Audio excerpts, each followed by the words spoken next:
9월 18일 증권사 데일리 헤드라인입니다. 동양증권 2,000포인트 돌파 그 이후의 모습은? 현대증권 중국의 잡힌 심리 거래 증가를 통해 풀어야. 신한금융투자 한국 신용등급 상향 조정의 의미. 대우증권 세 번째 Q3 파티의 세 가지 드레스 코드. 부국증권입니다. 2,000포인트 안착을 위한 지지력 테스트. 신영증권 중국 경제는 언제쯤? 대답은 만만더. 토러스투자증권 명품 소비 패턴의 변화로 본 중국 소비 경기. 한국증권 유럽에도 QE가 필요할까? 네, 오늘 아침 증권사들은 2,000포인트 안착 여부와 더불어서 중국을 중요하게 봤는데요. 오늘은 동양증권의 의견부터 보도록 하겠습니다. 2,000포인트 돌파 그 이후의 상황에 대해 전망하고 있습니다. 일본과 중국이 자극을 받을 가능성이 열려 있다고 전했는데요. 당장 일본은 오늘과 내일 BOJ 통화정책회의를 열게 됩니다. 이를 통해서 유럽과 미국에 이어서 유동성 확장 대열에 동참할 가능성이 높다고 판단하고 있습니다. 엔화 강세 저지를 위한 자산 매입 프로그램 규모 확대나 또는 외환 시장에 직접 개입할 가능성이 좀 높다고 보고 있습니다. 또한 당분간 유동성 확장이 기대되는 상황이라고 전했는데요. 월말에 발표될 미국의 주택 관련 지표들도 회복세를 보일 가능성이 높다면서 유동성 확장과 더불어 경제지표 개선이라는 조합이 이 국내를 비롯한 글로벌 증시를 이끌 수 있을 것으로 바라보고 있습니다. 또한 미국계 자금의 유입 또한 기대가 된다고 밝혔는데요. 지난 1차와 2차 양적 완화 때도 미국계 자금의 유입이 나타났다는 점에서 이번에도 순유입을 기록할 것으로 기대하고 있습니다. 다음으로 현대증권의 의견 보도록 하겠습니다. 중국에 잡힌 심리 거래 증가를 통해 풀어야 한다는 제목입니다. 올해 1에서 2월과의 차이는 바로 중국이라고 전하고 있는데요. 1, 2월에 시장의 상승이 나타났었는데 그때와 다른 점 지금은 조금 중국이 발목을 잡고 있다고 보고 있습니다. 중국 매크로의 눈높이가 하향되고 있는데요.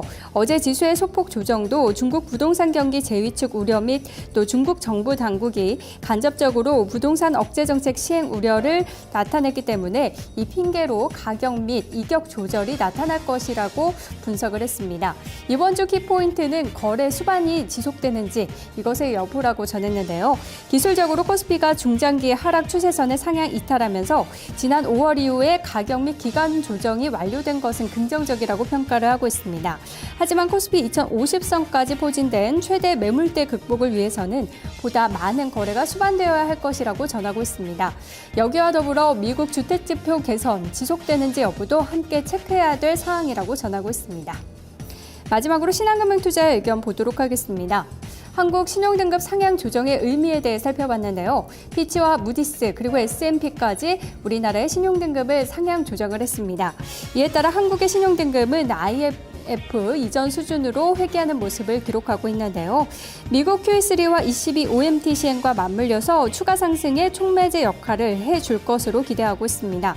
또한 네 가지 부분에서 의미 있는 성과였다고 파악을 하고 있는데요. 크게 네 가지를 살펴봤을 때 일단 앞서 말씀드린 것처럼 미국과 유럽 정책 시행과 맞물려서 이 추가 상승의 역할을 해줄 만한 요인이 됐다고 전하고 있고요. 또 국내 금융기관에 대한 신뢰도 향상에 따른 디레버리징 가능성의 축소, 한반도의 지정학적 잠재 리스크에 따른 밸류에이션 디스카운트 요인이 해소됐다는 점, 마지막으로 외국인 투자자의 매수 확대가 기대된다는 점을 꼽고 있습니다. 중장기적으로는 시장 레벨업을 대비할 시점이라고 밝히고 있습니다. 이번 주 관심주로는 LG 디스플레이와 우리금융, GS건설, 그리고 현대미포조선 등을 꼽았습니다. 지금까지 증권사 데일리 살펴봤습니다. 오늘의 베스트 알아보겠습니다. 허준식 해설위원입니다. 안녕하세요. 네, 안녕하십니까. 네, 오늘 데일리 헤드라인 보니까 2,000포인트, 또 중국 QE3 이렇게 시장이 주목하는 것들이 딱 키워드로 요약이 되는 것 같아요. 네, 네. 베스트 뽑기 전에 일단 데일리의 공통점 짚어주시죠. 네, 진짜 최근에는 시황 분위기가 좀 이렇게 딱 하나로 일치되지는 않는 상황인 것 같은데요. 네. 좀 엇갈리는 것 같습니다. 오늘은 조금 이제 좀 모아지는 것 같은데요. 단기 급등에 따른 피로감 때문에 시장이 조금 더 횡보하지 않겠냐, 이런 쪽 시황들이 좀 많은 것 같습니다. 예. 자, 그러면 횡보하는 장세에서는 말할 게 좀 많을 수도 있고 없을 수도 있을 것 같은데 네네, 베스트 네. 증권사에서는 뭐라고 얘기하고 있는지 네. 내용 짚어주시죠. 네, 대우증권 리포트 가져왔는데요. 네. 퀀트 계량 분석에서 이제 분석한 애널리스트 리포트인데요. 지난 1차 때 이제 그 양적 완화 때는 지수가 이제 1년 정도 상승했던 부분이 있었고요. 2차 때도 한 6개월 이상 상승을 했는데, 이번에는 그 3차 때는 지수가 이미 이제 어느 정도 정책 효과가 선반영된 상황이고, 또 지수가 또 이제 2000선을 넘었기 때문에 그 효과라든지 기간이 1, 2차 때보다 좀 짧을 가능성이 높을 것으로 좀 봤습니다. 실제로 네.